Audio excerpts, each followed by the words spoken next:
जीवन में एक बार ऐसा दौर आया जब मैं बैंकरप्ट हो गया, दिवालिया हो गया। मेरी बनाई हुई कंपनी घाटे में चली गई, करोड़ों का कर्जा चढ़ गया, मेरा व्यक्तिगत बैंक बैलेंस जीरो यानी शून्य हो गया।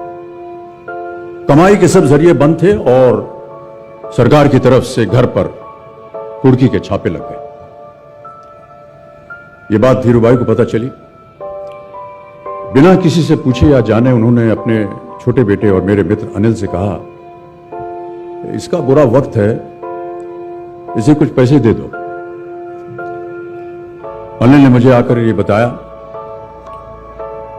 देवर सज्जनों, जितना वो देना चाह रहे थे उससे मेरी सारी दुविधा और परेशानियां खत्म हो जाती। उनकी उदारता पर मैं भावुक हुआ, लेकिन मुझे लगा कि मैं उनकी उदारता को स्वीकार न कर पाऊंगा।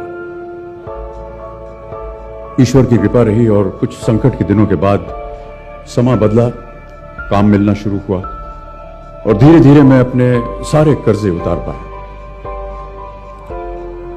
एक शाम धीरूभाई के निवास स्थान से इवेंट पर एक दावत के अवसर पर मुझे भी आमंत्रित किया गया। तो ऊपर लॉन में एक तरफ धीरूभाई एक बड़े से मेज पर अपने कुछ मित्रों, बड़े फाइनेंशियल और कॉर्पोरेट वर्ल्ड के दुनिया के दिग्गजों के साथ बैठे बात कर रहे थे। मुझ पर नजर पड़ी तो मुझे बुलाया और कहा, यहां मेरे साथ बैठो। मुझे बड़ा अजीब लगा, मैंने क्षमा मांगी और कहा, मैं उधर अपने मित्रों के साथ बैठा हूं, वहीं ठीक हूं। उन्होंने जिद की और बैठा लिया मुझे। फिर अपनी उस दिग्गजों की महफिल में उन्होंने कहा, यह लड़का गिर गया था लेकिन अपने बल पर फिर खड़ा हो गया, मैं इसकी इज्जत करता हूं।